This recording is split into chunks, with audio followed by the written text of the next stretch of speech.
Hi കൂട്ടുകാരെ, ഇന്ന് പോകുന്നത് ഗുരുവായൂരുള്ള ഒരു വ്യത്യസ്തനായ കർഷകനെ കാണാനാണ് കേട്ടോ. ഹായ് കൂട്ടുകാരെ, വെൽക്കം ടു മൈ ചാനൽ. ഞാൻ കാർത്തിക് ദിനേശ്.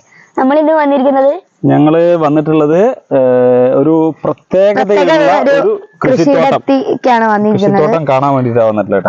അപ്പൊ നമുക്ക് എന്തറിയോ, അതിന്റെ ഉള്ളിൽ കയറിയിട്ട് അവരുടെ ആ പ്രത്യേകതകളൊക്കെ എന്താന്നൊക്കെ ചോദിച്ചു നോക്കാം. ആളെ നമുക്ക് പരിചയപ്പെടുത്തി തരാം. വാ, വരൂ കശ്യപ്, വരൂ. നമസ്കാരം. നമസ്കാരം. എന്താണ്, സുഖല്ലേ? പരിചയപ്പെടുത്ത ആളെ കേട്ടോ. പേര് നരേന്ദ്രൻ. ഞാൻ വിദേശത്ത് ഒരു ഓയിൽ കമ്പനിയിലാണ് ജോലി ചെയ്യുന്നത്. അപ്പൊ ഈ കൃഷിയിടത്തിന്റെ പ്രത്യേകത ആളോട് തന്നെ ചോദിച്ചു മനസ്സിലാക്കാം. അല്ല, ഇത് ഇന്നത്തെ സാഹചര്യത്തിൽ നമ്മൾ ഒരൊറ്റ തരം കൃഷി കൊണ്ട് നമുക്ക് ചിലപ്പോ അത് വിജയിക്കണമെന്ന് പറയാൻ പറ്റില്ല. അപ്പൊ വ്യത്യസ്ത ഇനം കൃഷികൾ നമ്മൾ അനുവർത്തിച്ചു കഴിഞ്ഞാൽ നമുക്ക് അതിൻ്റെതായിട്ടുള്ള നമ്മുടെ സ്വകാര്യമായിട്ടുള്ള ആവശ്യങ്ങൾക്കും സ്വകാര്യമായിട്ടുള്ള ഒരു സന്തോഷം, അതിനപ്പുറം ഇതിന് വാണിജ്യ സാധ്യതകളൊന്നും ഞാൻ കാണുന്നില്ല. നമുക്ക് ഒരാളും കൂടി പരിചയപ്പെടാണ്ട്. ഇത് വല്യച്ഛന്റെ സഹായിയാണ്.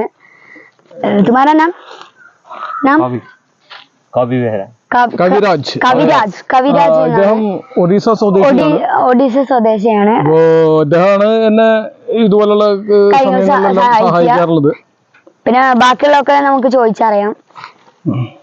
നമുക്ക് ഇതൊക്കെ അദ്ദേഹം ഞാൻ മുഖ്യമായിട്ടും ഉദ്ദേശിച്ചതെന്ന് വെച്ചാല് ഇവര് ഒഡീഷ, ഞാൻ എൻ്റെ അനുഭവത്തില് ഇവിടെ പല സംസ്ഥാനങ്ങളിൽ നിന്നുള്ള തൊഴിലാളികൾ ഞാൻ സമീപിച്ചിട്ട് എൻ്റെ ആവശ്യങ്ങൾക്ക് വിനിയോഗിച്ചിട്ടുണ്ട്. പക്ഷെ എൻ്റെ അനുഭവത്തില് ഒഡീഷ, ഛത്തീസ്ഗഡ് ഈ രണ്ട് സംസ്ഥാനങ്ങളിൽ നിന്ന് വരുന്ന അതിഥി തൊഴിലാളികൾ, അതായത് ഇതുപോലെ കൃഷിയിടങ്ങളിൽ ഉപയോഗിക്കാവുന്ന ഇവര് യഥാർത്ഥ കർഷകർ എന്നാണ്.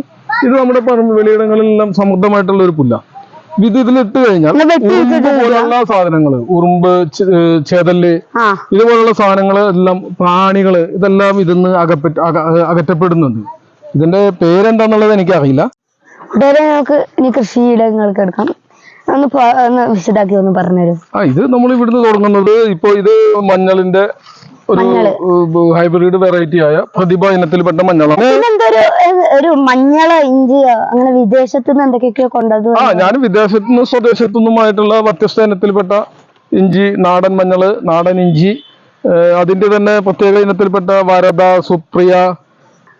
പച്ചക്കറികളൊക്കെ കീടങ്ങൾ വരുന്നുണ്ട്, അതിനെന്താ ചെയ്യാ? ഇത് നമ്മള് സ്വാഭാവികമായിട്ടുള്ള രീതി തന്നെയാണ്. ഇതിന് ജൈവരീതികളെ ഞാൻ അനുവർത്തിച്ചു വരുന്നു. വേപ്പിന്റെ എണ്ണ, പുകയില കഷായം, അതുപോലെ മഞ്ഞക്കെണി, ഇതുപോലുള്ള സാധനങ്ങൾ. പിന്നെ രാസവളങ്ങളൊന്നും ഞാൻ ഇതിലായി മണ്ണിൽ ഇടാത്തത് കൊണ്ട് സ്വാഭാവികമായിട്ട് പലതരം പക്ഷികളെ പറന്നു വരും. അവര് ഇതിൻ്റെ ഉള്ളിൽ നിന്ന് വലിയ കീടങ്ങളെല്ലാം അവരെ തന്നെ തിന്നു ഭക്ഷിക്കും. പിന്നെ പക്ഷികൾക്ക് വേണ്ടി കുടിവെള്ളം ചൂട് സമയത്ത് ഞാൻ ഒരു പാത്രത്തില് പല സ്ഥലങ്ങളിലും.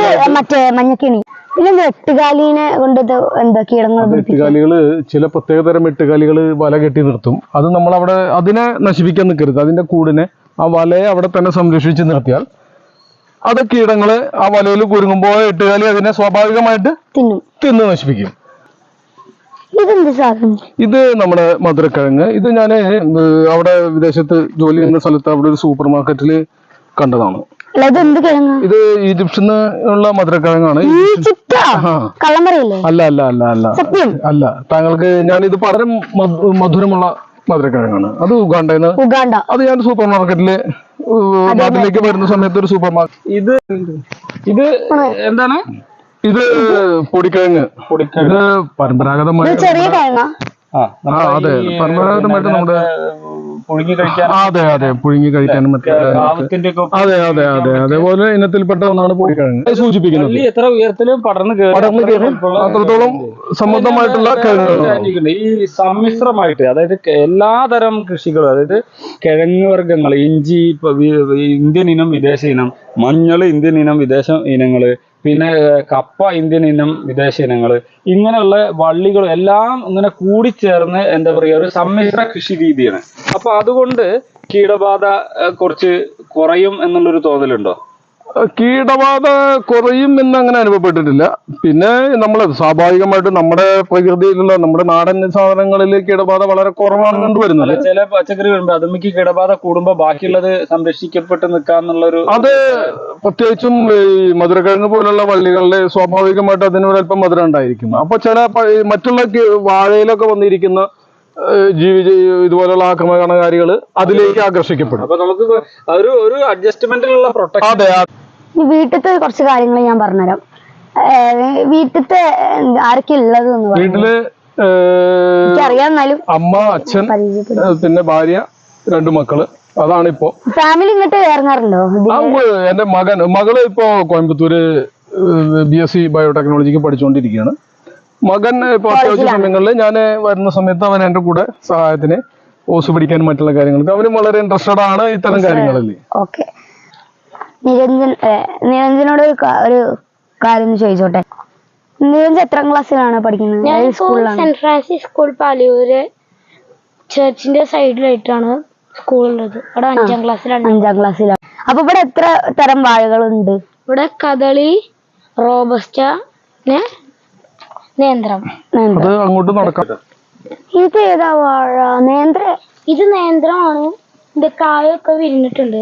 ഓക്കെ, എന്താ അത് നനയ്ക്കാനൊക്കെ വരാറുണ്ടോ? അതെ, ഞാൻ ഇവിടെ അങ്ങനെ നനയ്ക്കാൻ വരാറുണ്ട്. ഒഴിവ് കിട്ടുന്ന സമയത്ത് കളിക്കും, നനക്കും. ഞാനും ഇതേമാതിരി അച്ഛനെ കൂടെ പോയിട്ട് ഓരോ കാര്യങ്ങൾക്കൊക്കെ നിൽക്കാറുണ്ട്. നീയും അങ്ങനെ ഫോൺ കളില്ലാതെ നിൽക്കാറുണ്ടോ? അത് ഞാനിങ്ങനെ ഫോൺ കളി അധികം ഉണ്ടാവില്ല. ഇതില്ലാണ്ട് ഇങ്ങനെ അച്ഛനെ വന്ന് സഹായിക്കാറുണ്ട്. ഉണ്ടല്ലേ, ഒഴിവുള്ള സമയത്ത്. അപ്പോ നമ്മളുടെ നിരഞ്ജൻ ഇപ്പൊ നമ്മളെ കാർത്തിക് ഇതിന്റെ ഇന്റർവ്യൂ നടത്താൻ ആളോട് അവൻ ചോദിച്ചപ്പോ പറഞ്ഞിട്ടുണ്ടായിരുന്നു നിരഞ്ജന് ഫോൺ കളിയൊക്കെ കുറിച്ച്. എന്താ കാര്യം വെച്ചാലേ ഇപ്പോഴത്തെ എല്ലാ കുട്ടികളും പരമാവധി സമയം ഫോണിൽ കളിച്ചിരിക്കുക. അത് കണ്ണിനും മനസ്സിനും ഒക്കെ ബുദ്ധിമുട്ടുണ്ടാക്കും. പിന്നെ പഠിക്കാനൊന്നും വലിയ ഇൻട്രസ്റ്റ് ഉണ്ടാവില്ല. നിരഞ്ജൻ നേരെ തിരിച്ചാ. നിരഞ്ജൻ എന്താ വെച്ചാല് അച്ഛൻ വിദേശത്തുനിന്ന് നാട്ടിൽ വരുന്ന സമയങ്ങളിൽ എപ്പോഴും ഈ തോട്ടം വീടിനോട് ചാരിയുള്ള തോട്ടം. ഈ തോട്ടത്തില് നിരഞ്ജൻ വന്നിട്ട് അച്ഛനുള്ള സമയത്ത് അച്ഛൻ്റെ ഒപ്പം, ഗൾഫിൽ പോണ സമയത്ത് അമ്മയുടെ ഒപ്പം ഈ തോട്ടം നനയ്ക്കാൻ വരുമ്പോൾ ഓസ് പിടിച്ച് നനയ്ക്കാനും കീടങ്ങൾ ഉണ്ടെങ്കിൽ അതിനൊക്കെ പറഞ്ഞു കൊടുക്കാനും ആ കീടത്തിൽ ആ മഞ്ഞ കെണിയില്ലേ വിളക്ക് നമ്മളെ കായ്ച്ച കെണി അത് വെക്കാനൊക്കെ അമ്മയും അച്ഛനെയും സഹായിക്കുന്ന നിരഞ്ജനാണ്.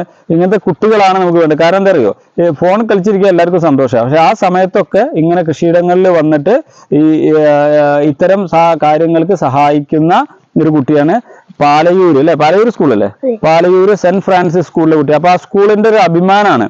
അച്ഛൻ പ്രവാസിയാണ്, പക്ഷെ അതിന്റെ ഇടവേളകളിൽ നാട്ടിലെത്തുന്ന സമയത്ത് മുഴുവനും ഈ കൃഷിയിടത്തിലാണ്. ഇതിൽ എല്ലാ തരം ഞാൻ പറഞ്ഞ വിദേശ ഇനങ്ങൾ അവർക്ക് ഭക്ഷണ ആവശ്യങ്ങൾക്ക് മേടിക്കുന്ന കിഴങ്ങ് വർഗ്ഗങ്ങളൊക്കെ ഓരോന്ന് കൊണ്ടുവന്ന് ഇവിടെ വളർത്തി നല്ലൊരു മാതൃകാ തോട്ടമായി. ഇത് കഴിഞ്ഞ തവണ വരുമ്പോൾ നിറച്ച് വിളവായിട്ട് നിൽക്കുന്ന സമയം, ഇപ്പൊ കുഴിച്ചിട്ടൊക്കെ ആയി വരുന്നുള്ളൂ കേട്ടോ. അപ്പൊ നിരഞ്ജനെ പോലുള്ള കുട്ടികളെ നമുക്ക് എന്തെങ്കിലും സമ്മാനങ്ങളൊക്കെ കൊടുക്കണം.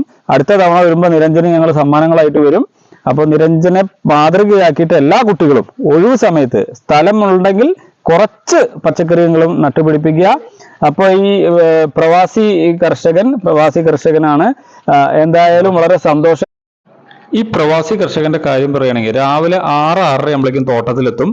പിന്നെ അത്യാവശ്യം ഒരു നന കൊടുക്കും ചെടികൾക്ക്, പച്ചക്കറിക്കൊക്കെ. പിന്നെ ആവശ്യമുള്ള പച്ചക്കറികളെല്ലാം പൊട്ടിച്ചെടുത്തിട്ട് വീട്ടിലേക്ക് മടക്കും. അത് കഴിഞ്ഞ് ജോലിക്കാരൻ വരുന്ന സമയമാകുമ്പോഴേക്കും അദ്ദേഹം തിരിച്ചെത്തും, വർക്കുകളൊക്കെ തുടങ്ങും. ഇതിൽ കൃഷി രീതിയൊക്കെ സ്വന്തം രീതിയാണ്. നീറ്റുകൊക്കെ പൊടിച്ചത് വാരം കോരി ഇട്ടതിൽ കൊത്തി ഇളക്കിയിട്ട് ഒരു 10-15 ദിവസം കഴിഞ്ഞതിന് ശേഷം ഇഞ്ചി, മഞ്ഞൾ, കാവത്ത്, കൂവ തൊട്ടിട്ട് എല്ലാ കിഴങ്ങ് വർഗ്ഗങ്ങളും ഫേസ്ബുക്കിലെ കോണ്ടാക്റ്റുകൾ ഉപയോഗിച്ച് വയനാടുന്നും നമ്മളുടെ മറ്റു ജില്ലകളിൽ നിന്നൊക്കെ വാങ്ങി നട്ടിട്ടുണ്ട്. എല്ലാ സാധനം കിഴങ്ങ് വർഗ്ഗങ്ങളുണ്ട്. പിന്നെ വിവിധ തരം മാവുകൾ നട്ടിട്ടുണ്ട്, ഒക്കെ കായ്ച്ചു തുടങ്ങിയിട്ടുണ്ട്. എല്ലാം ആളുകൾക്ക് പഠിക്കാൻ ഉപകാരപ്പെടുന്ന രീതിയിൽ വ്യത്യസ്തമായ സ്ഥലങ്ങളിൽ ഏരിയകളിലൊക്കെ കൃത്യം എല്ലാം ശാസ്ത്രീയമായ രീതിയിൽ തന്നെയാണ് കൃഷി ചെയ്തിരിക്കുന്നത് കേട്ടോ. പിന്നെ ഈ വളങ്ങളും ഒക്കെ അദ്ദേഹത്തിന്റെ രീതി തന്നെയാണ്. അതായത് ശീമക്കൊന്നയുടെ ഇല, കമ്മ്യൂണിസ്റ്റ് പച്ചന്റെ ഇല, കരിനൊച്ചി, ശർക്കര, ചാണകം, വേപ്പും പിണ്ണാക്ക്, കടലപ്പിണ്ണാക്ക്, എള്ളുപിണ്ണാക്ക്, ഗോമൂത്രം ഇവയൊക്കെ ഇളക്കി വെച്ചിട്ടുള്ള ഒരു വളക്കൂട്ടാണ്. ഒരു സ്പെഷ്യൽ സാധനമാണ് എല്ലാ ചെടികൾക്കും ഒഴിക്കുന്നത് കേട്ടോ. അപ്പൊ ഇവിടെയൊക്കെ നിങ്ങളൊക്കെ ഇങ്ങനെ അനുകരിക്കേണ്ട ആളുകളാണ്. എല്ലാവർക്കും സന്ദർശിക്കാനും പറ്റിയ സ്ഥലമാണ്. ഗുരുവായൂരാണ് കേട്ടോ. Okay, thank you.